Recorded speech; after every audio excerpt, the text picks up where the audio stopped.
അവൻ വന്നിട്ടുണ്ട്, പാഷൻകാരൻ വന്നിട്ടുണ്ട് കേട്ടോ. പാഷൻ വന്നിട്ടുണ്ട്, പാഷൻ വന്നിട്ടുണ്ട്. ഡ്രാമയ്ക്ക് വന്ന് വരുന്നു. നമ്മുടെ ആരുമല്ല ഇവനെ ഇങ്ങനെ കയറ്റി വെച്ചോണ്ടിരിക്കുക. വന്നിട്ടുണ്ട് ഇവിടെ പാഷൻകാരൻ. ഇവൻ്റെ ഇവിടെ വന്നേക്കും. നമ്മുടെ വീട്ടിലല്ല ഇതൊന്നും കേട്ടോ. ഇതാ നമ്മുടെ വീട്, ഇതൊന്നുമല്ല.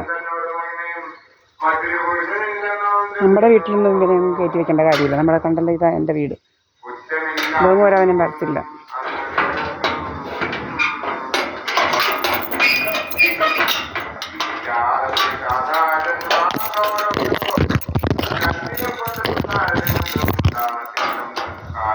അവനെ നമ്മൾ കയറ്റി വെച്ചിട്ടില്ല, കണ്ടല്ലോ.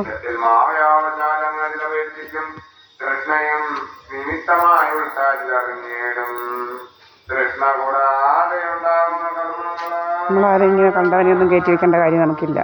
ഞാനെൻ്റെ ഇവിടെ എൻ്റെ അമ്മയുടെ കൂടെ ഇരിക്കുന്നത്. നമുക്ക് ദർബാർ അടിക്കണം. പ്രീതായസ് പണിക്കറിന് 7-8 ലക്ഷം രൂപയൊക്കെ വലിയ വലിയ പണക്കാരിയാണ്, വലിയ PhD ഭയങ്കര ഉദ്യോഗസ്ഥയാണെന്നാണ് പറയുന്നത്. ഉദ്യോഗസ്ഥ എന്തോ ഉദ്യോഗസ്ഥയാണെന്ന് മനസ്സിലാവുന്നില്ല. അവൾ 1 ലക്ഷം ശമ്പളമോ എന്തൊക്കെയാണ്, വലിയ ശമ്പളമൊക്കെ ഉള്ളവളാണ്. പിന്നെ ഇവിടെ പണ്ട് തൊട്ട് എൻ്റെ അച്ഛൻ്റെ കാർഡ് കൈ വെച്ചോണ്ടായിരിക്കുന്നത്. അവളാണ് നമുക്ക് എന്തുവാ എൻ്റെ അച്ഛൻ്റെ 15,000 രൂപ എനിക്ക് അയച്ചു തരുന്നത്. ഇപ്പോൾ അതിൽ കൂടി കാണും. DA എല്ലാം കൂടെ വന്ന് 10-40 മേളിൽ പൊക്കാണും. അപ്പോൾ അതെല്ലാം ബാക്കിയെല്ലാം അവൾ എടുക്കുന്നുണ്ട് നല്ലപോലെ. എന്നിട്ട് ഇവളാ പറയുന്നത് കേട്ടോ. ഇവൾക്ക് വലിയ ഇവൾക്ക് നമ്മളെ വെച്ച് കൊന്നേച്ച് എടുക്കണം. ഭർത്താവിനെ എല്ലാം കൊന്ന് വക വരുത്തി. മുരളിക്ക്